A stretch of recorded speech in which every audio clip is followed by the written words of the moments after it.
Fala pessoal, aqui professor Ricardo, trazendo hoje mais uma aulinha para vocês sobre CSS, alguns elementos um pouco mais avançados, né? Na verdade, algumas propriedades e alguns itens de posicionamento para permitir que a gente construa alguns layouts, tá? Propriedades lá de cor de fundo, isso são mais triviais, né? E são mais simples de serem implementadas. Então eu vou trazer hoje algumas explicações sobre posicionamento de elementos, que é uma coisa que sempre acaba confundindo alguns alunos, né? E também alguma coisinha de dimensões de elementos, né? Então vamos passar aqui para o modo apresentação. Beleza, então qual que a gente vai ver, né? A gente vai ver algumas relações entre margens, bordas e o tal do temido box model, algumas dimensões, elementos de bloco e de linha, ver suas diferenças, posicionamento de conteúdo, e eu vou passar já um princípio de exercício que a gente vai abordar na semana que vem, tá? Então vamos lá. Então, basicamente, quando nós temos a nossa estrutura de uma página, ela é dividida em blocos, tá? E esses blocos, eles são, de certa forma, como se fossem empilhados, né? Então a gente viu lá na aula anterior que nós temos diferentes templates, diferentes tipos de layout, onde nós temos lá com 3 colunas, 2 colunas, 5 colunas, menu superior, menu lateral, menu embaixo, no rodapé, então tem várias possibilidades, né? Mas basicamente essas páginas, esses esqueletos, né? Então elas são feitos com blocos ou com caixas, né? E essas caixas a gente consegue manipular através do CSS, tá? Não apenas a posição, mas também a ordem delas. Então tudo isso é possível de ser feito, tá? No entanto, a gente precisa conhecer as principais propriedades, né? Para que a gente consiga mover esses blocos e posicioná-los da forma correta, da forma como a gente quer, né? Então assim, ó, existe uma coisa nos elementos chamada box model. O que é esse box model? Todos os elementos possuem ele, tá? Independente se é um parágrafo, se é uma tabela, se é uma imagem, se é um link, não interessa. Todos os elementos possuem esse box model. E esse box model ele é composto basicamente por 4 elementos, tá? Então nós temos a margem, nós temos o que nós chamamos de borda, o padding e o conteúdo do elemento propriamente dito, tá? Então assim, ó, além daquilo que a gente vê, né, quando tem um elemento, por exemplo, um parágrafo, que o conteúdo seria o seu texto, tem esses outros 3 elementos que formam o que a gente chama de box model, tá? Então, por exemplo, aqui, ó, nesse slide está demonstrado que nós temos um elemento, certo? Deixa eu pegar o apontador aqui que facilita para a visualização. Então, nós temos esse box model aqui, certo? E esse box model aqui ele nos permite o seguinte, ó, todo elemento tem isso aqui. Então, o conteúdo visível do elemento é esse que está aqui em content, tá? Está bem... O conteúdo visível, né? Que é aquilo que a gente consegue visualizar do nosso... que a gente consegue visualizar dos nossos elementos. Logo acima dele tem um espaço que a gente chama de margem interna, né? Ou padding. Então, o que é o padding? Quando nós colocamos a borda, que é aquela borda visível nos elementos, o espaço que tem daquela borda até o conteúdo, até o começo do conteúdo daquele elemento, é o que a gente chama de padding, tá? E a margem, né, é o espaço da nossa borda até a margem do próximo elemento, certo? Então tem essa pequena diferenciação. Todos os elementos possuem esse box model, tá? Então é muito importante que a gente consiga manipular e entenda como que se manipula ele, tá? Então aqui, ó, só para um exemplo, né? Então quando nós temos algo com um conteúdo, né? Então nós temos que primeiro de tudo calcular as dimensões dos nossos elementos. Então, por exemplo, se eu tenho aqui um div, né, ou um parágrafo ou qualquer coisa lá que receba a classe destaque, e eu digo aqui, ó, essa classe destaque vai ter uma borda de 5 pixels, vai ter um padding left, ou seja, um espaçamento no padding à minha esquerda, né, de 10 pixels, um espaçamento do elemento à minha direita de 5 pixels, e um tamanho, né, dele, uma largura de 100 pixels, eu vou ter no total um box model de 125 pixels. Por quê? Porque eu vou ter 100 pixels de largura do meu elemento, eu vou ter 15 pixels de padding nas laterais, né, na largura, Então, eu vou ter 10 na esquerda e 5 na direita, daria 15. E eu vou ter mais 5 pixels de borda, sendo que a minha borda envolve todo elemento, então eu tenho 5 pixels à minha esquerda, 5 pixels à minha direita, totalizando 125 pixels de largura do meu box model, tá? Dentro desse elemento eu tenho 340 pixels, né? Só que eu vou ter 28 pixels de padding no total, então 14 à direita, 14 à esquerda, e mais um pixel de borda, um à esquerda e um à direita, que vão me totalizar 30 pixels. Sendo que de conteúdo efetivamente dito, de conteúdo útil ou visível que eu possa utilizar, né, eu vou ter apenas 310 pixels. Então isso é muito importante que a gente possa calcular e possa aferir, certo? Que essas dimensões são muito importantes. Por quê? Porque eu vou ter aqui a largura total do meu elemento, né, e eu preciso descontar esses valores, porque esses valores é que vão me permitir ter a dimensão exata do meu conteúdo dentro desse elemento que está sendo manipulado, certo? Então, olha só, quando nós temos o padding, nós podemos setar valores ou delimitar os valores usando subpropriedades, tá? Então, eu posso ter um valor de padding, por exemplo, superior, que é no top, posso ter um valor de padding na minha direita, um valor específico para baixo, um valor específico para a minha esquerda. Sempre andando no sentido horário, certo? Então, por exemplo, pensem que vocês estão à frente do elemento, o primeiro elemento é no topo. O segundo número vai ser para a minha direita, porque é para esse lado que o relógio vai. Depois, posteriormente, embaixo, que é o sentido horário, né, que o ponteiro do relógio acaba fazendo, para depois, sim, a ser a minha esquerda, tá? Então, nós podemos definir essas variáveis individualmente, certo? Então, colocando um valor, escrevendo lá no nosso código CSS, padding top, 5px, por exemplo, 5 pixels. Padding right, 10 pixels. Mesma coisa para o padding bottom e a mesma coisa para o padding left, tá? Ou, em alguns casos, nós também temos o que a gente chama de shorthand property, tá? O que é esse shorthand property? É como se fosse um atalho. Ao invés de eu colocar, como tem aqui no slide anterior, né, um valor para cada um desses elementos, e eu colocaria 4 elementos em 4 linhas, eu posso colocar uma regra única, chamada de shorthand property, e essa regra vai me permitir colocar todos os valores. Então, por exemplo, se eu colocar somente a regra padding 10 pixels, esses 10 pixels são aplicados tanto no padding superior, quanto no padding à direita, no padding à esquerda e no padding de baixo, tá? No inferior. Se eu colocar 2 valores apenas, então esse padding, o primeiro valor vai se repetir. O primeiro é no topo, né? Então o primeiro é em cima, no superior. O primeiro vai servir, ou vai ser utilizado no padding superior e no padding inferior.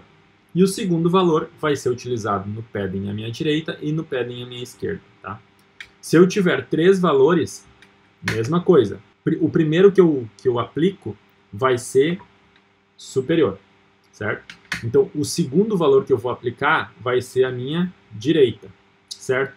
Eu teria que ter outros 2 valores, embaixo e para a minha esquerda, certo? Só que como eu não vou ter valor para a minha esquerda, eu tenho o valor da minha direita. Então, eu acabo usando o valor da minha direita na minha esquerda, certo? E o valor de baixo, eu tenho que seria o último valor. Então, nesse caso, nesse exemplinho, eu aplicaria 10 pixels, aqui, né, nesse terceiro exemplo, eu aplicaria 10 pixels ao meu topo, 20 pixels à minha direita, 15 pixels para baixo.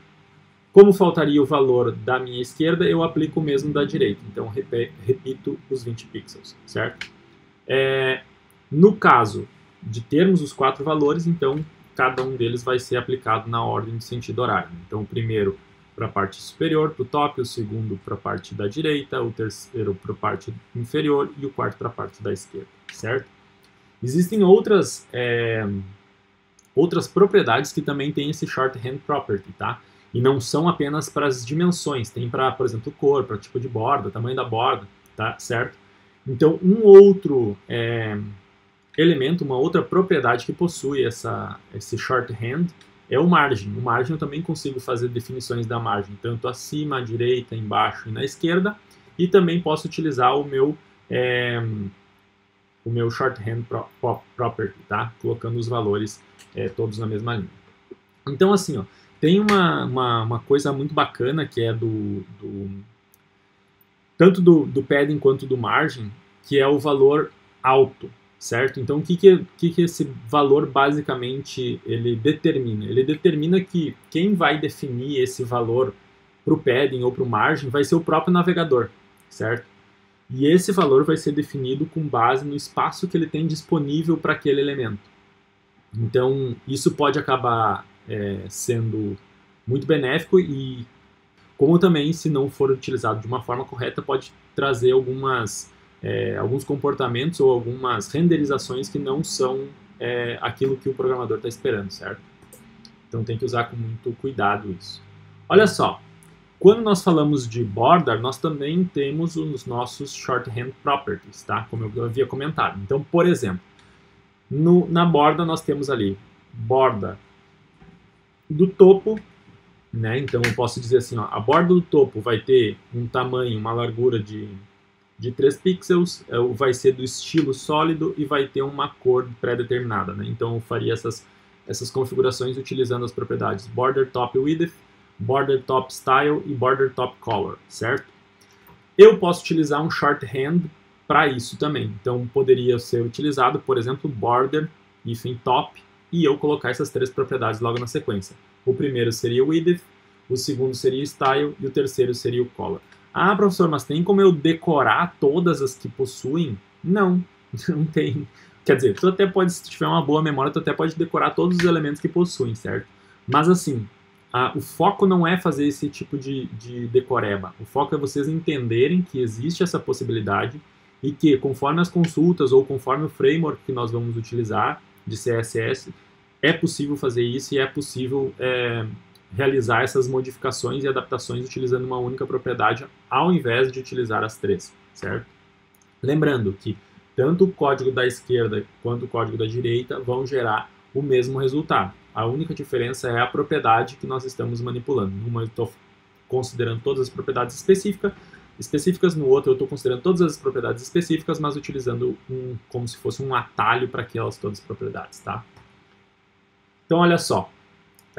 Aqui tem um outro pequeno exemplo que a gente pode trabalhar ou pode mostrar, né? Então, eu posso configurar, né, ou criar regras dentro do meu código CSS que utilizam um shorthand de coisas específicas, né? Então, por exemplo, eu posso utilizar o border width, que seria a largura, né? Então, já defini as 4 larguras, lembrando, superior, direita, inferior, esquerda. A mesma coisa eu posso fazer com a borda. Então, nesse caso aqui, como eu só tenho 2 propriedades, a primeira é para a minha borda superior e inferior, e a segunda é para a minha borda à direita e à esquerda, certo? E eu também tenho o border color aqui nesse caso, que nesse pequeno exemplo, como tem 4 cores, eu acabo definindo uma cor de borda para cada um dos lados do meu elemento, certo? E, como bem nós já vimos, então aqui, ó, se nós tivermos o padding 20 pixels, ele acaba colocando o padding para todos os sentidos. Então esse pequeno exemplo aqui foi simplesmente para observarmos todos os possíveis usos dos nossos shorthand properties, tá? Então, além disso, nós podemos utilizar também, né, uma borda, ou shorthand específico de borda, e aí ele acaba configurando essas propriedades para todos os lados do meu elemento. Então vai ter largura de 1 pixel, a borda de forma sólida, com uma cor pré-determinada, certo? Então olha só, nós conseguimos, vocês já devem ter feito, principalmente quando teve aquele exercício do currículo pessoal, com a foto e tudo mais, né? Nós podemos definir alturas e larguras dos nossos elementos. E essas definições, elas aceitam valores tanto alto, que seriam valores automáticos, valores pré-fixados, na quantidade de pixels, por exemplo, certo? E também valores percentuais. O que acontece, pessoal? Mesmo que a gente consiga colocar valores em pixels, o layout, o template de vocês tem que ser muito bem configurado, manipulado e programado se vocês forem utilizar tamanhos fixos, certo? Porque o que pode acontecer? Nós temos uma tela 4K ou nós podemos ter um outro usuário acessando o mesmo site do nosso, ou do celular dele, que vai ter uma resolução muito menor. Então, se vocês não tiverem preparados para esse tipo diferente de telas, né, se não tiver o aconselhável é tu ter um código CSS específico para telas grandes, um código CSS específico para telas pequenas, um código CSS específico para telas mobile, por exemplo. E muitos dos frameworks que nós utilizamos para criar layouts e criar códigos de páginas CSS utilizam desse tipo de possibilidade, tá? Então, mas não é tão recomendável assim nós utilizarmos valores fixos para todos os elementos, certo? Então, a maioria dos nossos elementos nós devemos criar com percentuais, que isso facilita, né? Então, a gente consegue fazer ter uma pequena margem ali de dimensionamento, certo? Então, por exemplo, eu não preciso ter um código específico para uma tela 1080p e um específico para uma resolução 720p, por exemplo. Eu consigo ter ali um arquivo para telas médias, digamos assim, e dentro desse telas médias eu consigo fazer ajustes através desse meu percentual, né? Mas lembrando que uma das formas de manter essa responsividade é eu ter vários diferentes arquivos CSS para cada um dos tamanhos de tela ou para cada range de tela, tá? E muitos dos frameworks acabam utilizando isso. Então, a gente consegue manipular a largura máxima e mínima como a altura máxima e mínima de um elemento, tá? Eu não preciso colocar... Eu posso ter um valor que seja fixo, como no slide anterior, ou eu posso colocar valores máximos e mínimos. Bom, eu posso ter esse elemento aqui, mas esse elemento ele não pode ter menos que, sei lá, 70 pixels, porque senão ele vai ficar muito estranho, vai deformar ou não vai possibilitar o usuário a visualizar certo o seu conteúdo, tá? Então, é uma das possibilidades que nós também podemos utilizar. Isso pode ser tanto feito com valores em pixels, quanto valores percentuais do espaço disponível, certo? Além disso, e agora vem um detalhe muito importante para a questão de manipulação de blocos e posicionamento de blocos. Nós temos, como pode ser visto aqui no slide, dois conjuntos de elementos em CSS. Nós temos elementos que são tratados como elementos em bloco e nós temos elementos que são considerados elementos em linha, certo? Qual que é a diferença desses dois elementos? É a forma como vai se dar o comportamento visual, o comportamento da renderização dentro da nossa página HTML. Tá? Isso é muito importante, porque dependendo se o elemento é bloco ou inline, ele vai se comportar de uma forma diferente um do outro. Tá? Claro que a gente pode mudar esse tipo de comportamento no CSS, mas ainda assim, cada elemento, por definição, ele pertence a um determinado grupo, certo? Então, olha só, nós temos aqui elementos que são do bloco, né, ou considerados elementos bloco, eles ocupam todo o espaço na parte horizontal. Então, não interessa se o meu elemento tiver, por exemplo, um parágrafo. Um parágrafo ele é um elemento bloco, certo? Não interessa se esse meu parágrafo tiver uma única letra. Ele vai ocupar todo o espaço na horizontal da minha página, certo?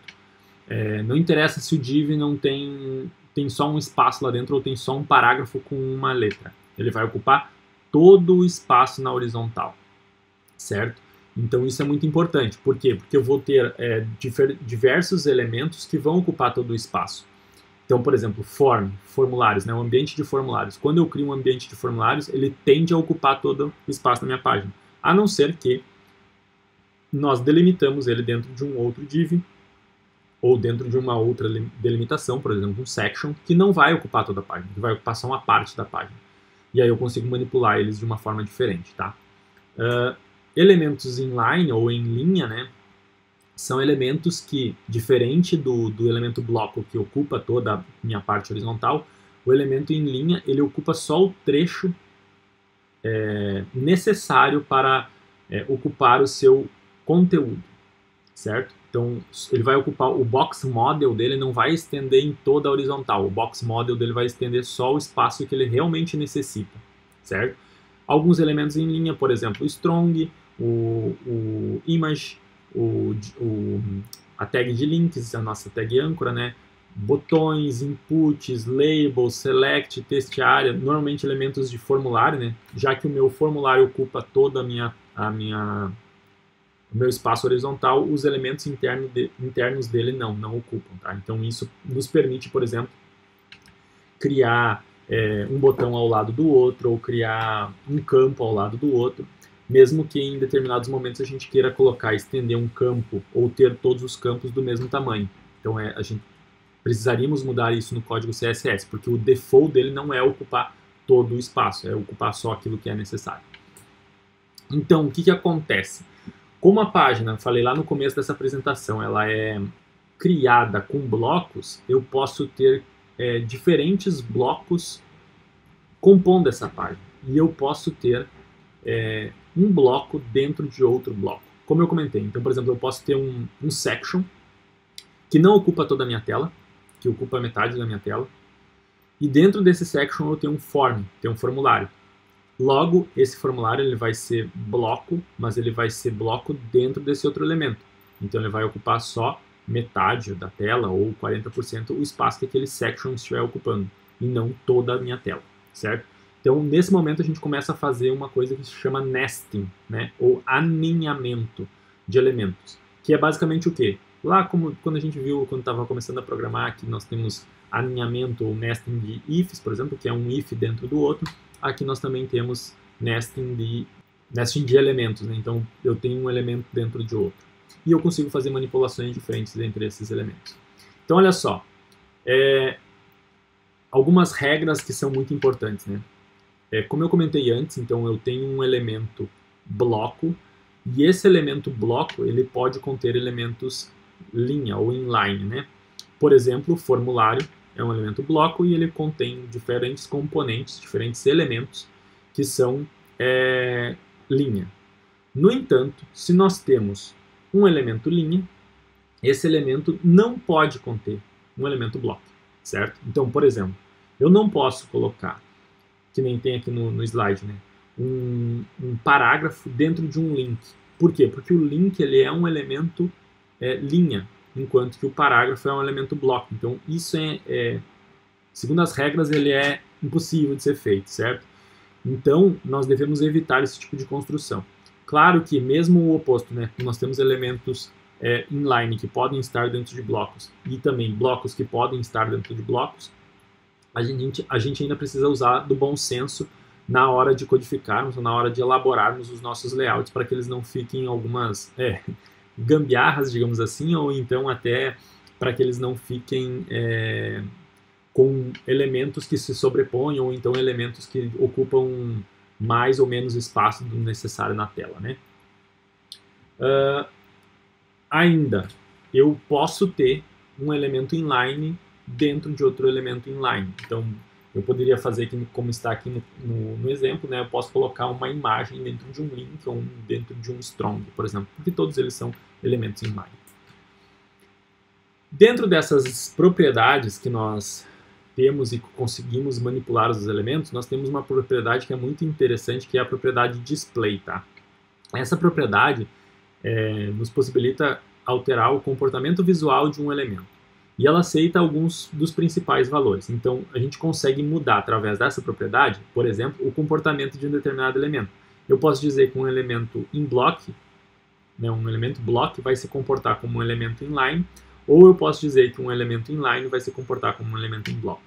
Então, a gente já vai ver uma pequena diferença, um pequenininho exemplo desse. Ou eu ainda posso dizer assim, ó, que esse elemento nem é para aparecer. Então, eu poderia usar, por exemplo, none, né, que seria um valor de propriedade que faria com que esse elemento nem fosse exibido. Então, olha só. Aqui nós temos um pequeno exemplo da propriedade display, tá? Se eu tiver um link normal, ele é um elemento inline, então ele vai ocupar exatamente o espaço que ele precisa. Claro que, considerando aqueles pixels do box model lá que nós já contamos lá no começo, né? Que nós conversamos no começo. Então, vai considerar a margem, vai considerar o padding, vai considerar a borda, vai considerar o conteúdo dele que ele precisa, e logo assim que terminar tudo isso que ele necessita, ele encerra o box model dele e outro elemento box model pode vir do lado, certo? No entanto, se nós mudarmos a forma de exibição do nosso elemento, por exemplo, um link, o elemento A, ele é inline, e eu mudar ele para block, ele vai ocupar toda a extensão horizontal do meu site disponível. Então é para isso que serve esse display, certo? Para alterar esse tipo de propriedade. Então olha só, quando nós montamos o nosso layout, né? Sempre quando a gente vai programar um site ou vai montar um template para um site, antes de começar a pensar, eu preciso botar um botão aqui, preciso botar um menu ali, preciso não sei o que, nós temos que criar aquela estrutura que vinha lá nos vídeos anteriores. Então eu preciso criar aquela minha estrutura e a partir daquela minha estrutura eu começo a planejar os meus blocos e posso então converter ou planejar os elementos que vão ser utilizados em cada um desses blocos. Para a partir disso, nós podemos manipular e podemos, de certa forma, marcar, né? Então, através do HTML e alterando as nossas propriedades em CSS para a forma como nós queremos, exatamente. Então, o que eu aconselho vocês a fazer? Sempre quando vão montar um site novo, que vocês tiverem que programar algo, planejem, pode ser até mesmo no papel, ou então lá usando um mockup, como que vai ser a estrutura principal desse site de vocês, e montem a estrutura primeiro, para depois começar a adicionar elementos lá dentro. Porque o que tem de mais comum é programadores, né, de front-end começar a colocar elementos dentro dessa página para depois quererem posicioná-los. E aí depois começam a querer criar elementos bloco que vão gerenciar os demais, né, ou que vão agrupar os demais. Então eu aconselho fazer o oposto. Faz primeiro o mockup de como seria o teu site, de quais os principais elementos ou quais as principais estruturas dele. Monta a estrutura primeiro para depois ir adicionando os elementos. Aí fica muito mais fácil. Eu tenho aqui uma estrutura que tem um campo, um bloco aqui na direita. Nesse bloco eu quero colocar uma notícia. Então primeiro faz as estruturas, posiciona onde tem que ficar para depois ir lá inserir a notícia, por exemplo, certo? A propriedade display ela permite fazer esse controle, fazer essa manipulação de uma forma que eu tenha, por exemplo, menus que são criados utilizando listas, certo? Listas não ordenadas. E aí eu manipulando esses elementos que são blocos, né? Eu consigo, ou melhor, esses elementos que são inline, os links, né? Eu consigo convertê-los para bloco e fazer com que eles sejam um menu, por exemplo, na minha vertical, né? Ou então consigo manipular de uma outra forma que esses meus elementos sejam inline e consigo deixá-los na horizontal. Então tudo isso é possível, tá? Nós não temos uma única forma de programarmos nossos sites, não, de montarmos esses layouts. Então não existe uma regra do tipo, todos os meus elementos do meu cabeçalho vão ser inline, todos os meus elementos do meu rodapé vão ser inline, todos os elementos do meu menu vão ser bloco. Não existe isso, tá? A gente tem que fazer uma combinação normalmente de vários elementos e com seus diferentes box model para que a gente chegue no resultado que a gente espera chegar, tá? E mais importante que isso ainda, além dessa forma de certa forma, posicionar os elementos, não é bem uma posição, mas é de distribuição dos elementos, né? Eu tenho formas de posicionamento dos meus elementos. E nós temos três principais formas: o position, o float e o display, tá? Então, olha só. O position, ele é um conjunto de propriedades, né? Um conjunto de valores que vamos ter, que pode ser determinar o posicionamento de um elemento, tá? E esses valores de propriedades normalmente são de topo, direita, abaixo, embaixo e esquerda, certo? Então sempre no position nós conseguimos definir as posições. E esse posicionamento ele pode ser de 4 tipos diferentes, tá?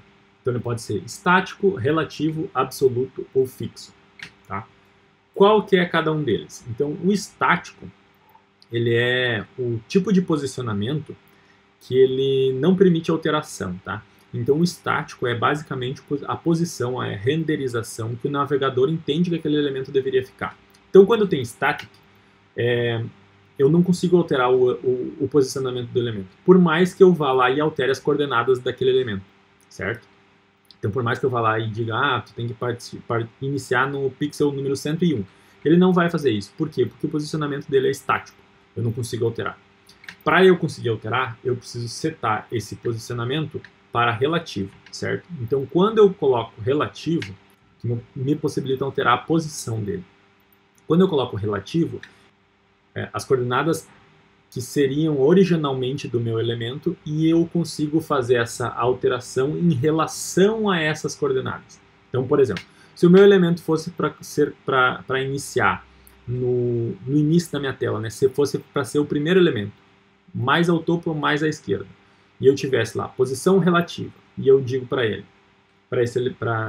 nas nossas regras CSS, né, então que ele vai ter um topo de 20 pixels, uma posição de 50 pixels à minha esquerda, eu consigo fazer com que esses sejam adicionados naquela direção. Isso significa o seguinte, que se eu tiver um topo de 20 pixels, que o meu elemento vai vir na direção oposta, ou seja, eu vou ter 20 pixels acima dele. É isso que eu estou querendo dizer.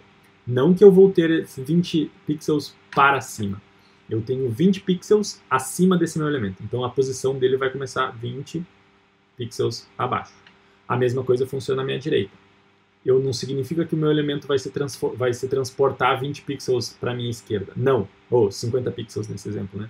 Significa que eu terei 50 pixels para a esquerda desse elemento. Logo, ele vai vir mais para a minha direita, certo? Então, eu tenho que só prestar muita atenção nesse tipo de posicionamento, tá? O outro detalhe que nós temos é o absoluto, tá? O absoluto. Esse tipo de propriedade ele é um pouquinho diferenciada, tá? Por quê? E às vezes até um pouquinho complexa, porque ela pode assumir duas formas de comportamento diferentes, tá? Então, vai depender muito do pai desse elemento que nós colocamos como absoluto, tá? Então, se algum dos pais dele, em toda a estrutura, se eu tiver algum elemento pai dele que não possua o posicionamento static, que é o posicionamento padrão do HTML, né? Ou seja, se tiver seu posicionamento alterado, ele vai obedecer as ordens desse elemento, vai utilizar esse elemento como referência, certo?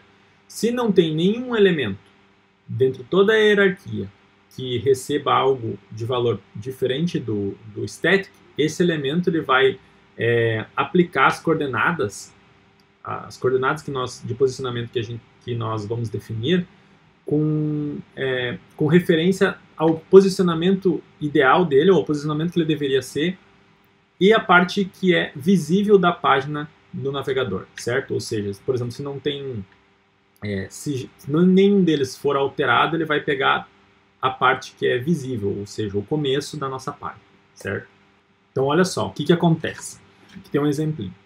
Se eu colocar a posição absoluta de um elemento que não tenha nenhuma propriedade position alterada de static em toda a hierarquia dele, como é o caso desse aqui, então, por exemplo, eu estou alterando o tipo de posicionamento da minha class quadrado absoluto, né? Então, nesse caso, ele vai se alinhar ao limite da página do navegador, o limite visível da página do navegador, tá? Então, e vai colocar 20 pixels, nesse exemplo, do topo, ou seja, vai pegar a página visível, vai colocar 20 centímetros acima do topo, vai fazer com que ele comece 20 pixels, desculpa, mais abaixo, e 30 pixels à minha direita. Então, meu elemento vai começar mais à esquerda, porque vai deixar 30 pixels para a minha direita, certo? Se eu tiver um elemento que não seja static, ele vai utilizar esses valores em relação à posição original desse elemento pai, certo? Então, assim, ele vai pegar como referência, né, o posicionamento do elemento superior, do elemento na hierarquia que é superior, e vai colocar essa mesma quantidade de pixels em relação a esse elemento, e não mais em relação à porção visível da página. Então, o Absolute, às vezes, ele acaba gerando confusão no programador iniciante em função dessa dualidade de comportamentos, né? Se possui um pai que tenha um valor de position diferente de static, ele vai adotar o desse pai. Se não possui, ele vai adotar a porção visível da nossa página, certo? E nós temos ainda o fixo, tipo de posicionamento mais comum, né? Que independe do tipo de rolagem da página, depende de onde está, aquele elemento sempre vai ficar fixo em um determinado posicionamento, tá? Esse tipo de configuração, esse tipo de propriedade, ele é muito útil quando nós temos elementos que precisam receber um determinado destaque, uma certeza de que vão ser, por exemplo, lidos pelo nosso usuário, né? Então, nesse caso, é recomendado utilizar esse position fixer, tá? Um elemento que é muito interessante, que nos auxilia muito, é o float, tá? Basicamente, esse elemento, ou esse tipo de configuração, né, ele nos permite que um elemento ele flutue na nossa página, certo? Então ele acaba não dependendo mais dos elementos anteriores. Então nós conseguimos colocar uma determinada flutuação dentro dele, ou dentro daquele conjunto de elementos, tá? Então assim, quando nós conseguimos, quando nós setamos esse tipo de configuração com vários elementos, nós conseguimos até mesmo criar algumas estruturas. Então, tipo, fica uma estrutura superior, uma outra estrutura inferior, eu consigo colocar colunas nas minhas estruturas das páginas, tá? Então, um pequeno exemplo. Se nós criarmos um código muito simples que tenha um header, um section, um aside e um footer, tá? Depois até vai ter uns códigos no CodePen lá que mostram essas possibilidades, que dá até pra gente brincar, depois eu posso botar no vídeo lá os links embaixo. Então todos esses elementos, eles são block, né? Então nós teremos eles ocupando toda a nossa dimensão horizontal. No entanto, se nós mudarmos, por exemplo, o nosso section para left e o nosso aside para right, nós já começamos a ter algumas definições, né? Então já dentro de uma mesma, entre aspas, linha, né? Então dentro do mesmo espaço horizontal eu consigo criar duas colunas, uma que fica mais à esquerda e uma que fica mais à direita. Da mesma forma, nós poderíamos colocar todas elas, ou 3 sections, todos à esquerda. O que isso aqui faz? Ele faz com que o primeiro section ocupe uma posição que vai dar o seu determinado conteúdo, fique à esquerda. Logo após, coloque um outro section que fique também à minha esquerda e depois um terceiro section que fique à minha esquerda. Por isso é muito importante colocarmos aqui, até nesse exemplinho aqui ele traz isso, colocarmos percentuais, tá? Se eu não colocar um valor percentual aqui que vai corresponder à minha largura total da página, eu posso ter, por exemplo, esse último elemento aqui não aparecendo, porque o float left ele vai fazer com que os meus elementos sejam alinhados à esquerda. Então eles vão flutuar, mas vão flutuar para a esquerda. Isso pode ser que aconteça se mal configurado ou se não existir todo o preenchimento daquele espaço, que fica um espaço em branco aqui, certo? E eu também posso ter, mudando o meu display, né? Então, mudando o meu display de bloco para inline, né? Ou para inline block, como está aqui. Então, neste caso, se nós tivermos aqui o nosso display inline block, eu consigo criar 3 blocos e, nesse caso, criar três estruturas como se fossem 3 colunas, né? Mesmo sem ter essa pseudo-tabela ali. Então, esses CodePens todos eu vou colocar ali para vocês darem uma brincada, acessar lá e começar a alterar, começar a colocar algum conteúdo dentro deles para vocês perceberem exatamente como é que funcionam todas essas propriedades, tá? Então, como eu comentei antes, quando a gente vai começar a programar ou imaginar uma página, sempre a gente tem que criar um mockup dela, certo?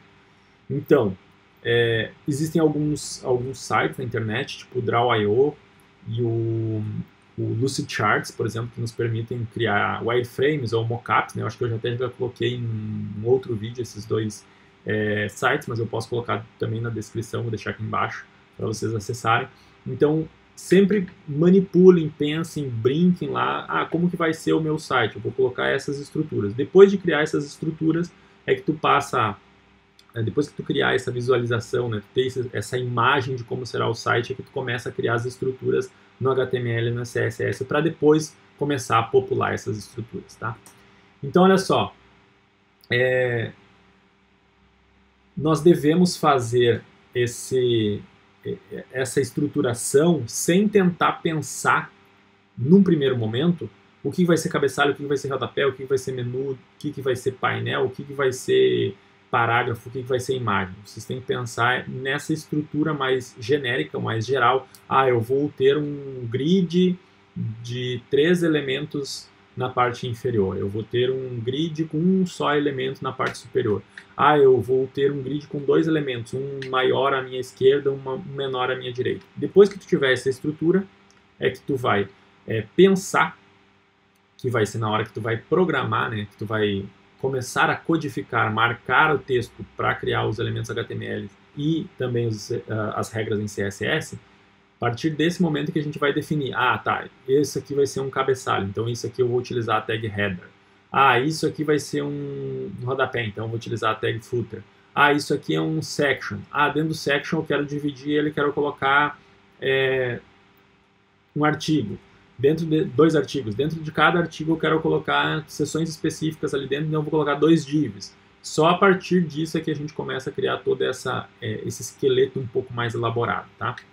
Então, feito esse mockup, aí sim a gente passa para um uso de um framework, tá? E o framework vai nos simplificar muito a utilização e vai nos simplificar muito como nós vamos trabalhar com todos esses grids, com todos esses botões, com todos esses novos elementos, tá? Então eu já vou deixar aqui o link do Bootstrap, tá? Que é um framework que é largamente utilizado e que nós vamos abordar ele rapidamente. Eu vou trazer um vídeo falando sobre o Bootstrap, como nós podemos utilizá-lo, né? Então como instanciá-lo e como usar algumas das suas principais features. E depois nós vamos ter um trabalhinho sobre esse Bootstrap, tá? Por esse vídeo era isso, pessoal. Espero que vocês todos tenham gostado. Qualquer dúvida é só postar lá no nosso fórum, ou então colocar aqui embaixo nos comentários. Eu estou atento a todos esses. Ou então entrar em contato lá, me mandar um e-mail. Abraço, até mais.